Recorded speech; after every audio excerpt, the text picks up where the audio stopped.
Maj bol na našej škole opäť plný zaujímavých podujatí, úspechov aj nových príležitostí. Hneď na začiatku mesiaca naši žiaci reprezentovali školu na teambuildingu Krajského mládežníckeho parlamentu Trenčianskeho samosprávneho kraja. Zaujímavá prednáška projektu Najbohatšie ekosystémy planéty Zem našim žiakom priblížia krásu prírody a význam jej ochrany.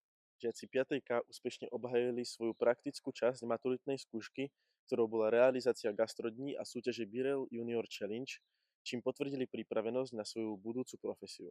Balistický kurz priniesol našim žiakom nové vedomosti a praktické skúsenosti z oblasti prípravy kávy. Odmenou za ich úsilie boli aj medzinárodne uznávané certifikáty. Na svoje si prišli aj milovníci kávy. Počas prestávky si mohli vychutnať kvalitné espresso, latte či cappuccino. Ahojte, babi, môžem sa vás spýtať, ako ti chutila káva? No, veľmi dobrá je, som spokojná. Ako hodnotíš túto akciu? No, veľmi sa mi páči, mala by byť určite častejšie.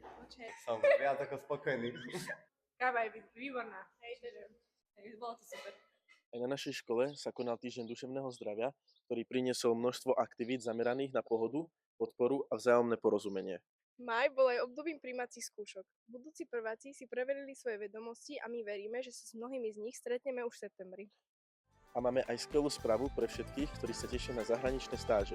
Naša škola bola úspešná vo výzve Erasmus Plus 2026, vďaka tomu už na jeseň vycestujú naši žiaci na odborné stáže do Portugalska, Malagy, Barcelony či na Tenerife a nie len to.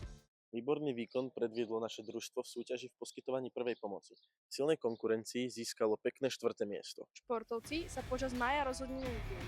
Reprezentovali školu na krajských majstrovstvách v atletike a neskôr si užili skvelú atmosféru celoškolského futbalového turnaja.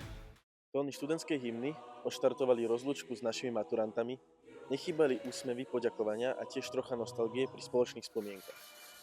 Väčšina maturantov úspešne zvládla aj ústne maturitné skúšky. Srdečne im blahoželáme a prajeme veľa úspechov v živote.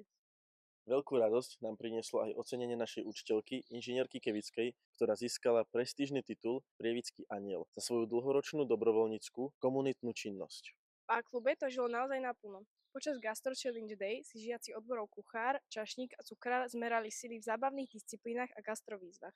Zapojili sa aj bývalí absolventi a nechýbali ani malí návštevníci z materskej školy, ktorí si mohli vyskúšať rôzne povolania. Neskôr tu rozvoňava pravá neapolská pizza.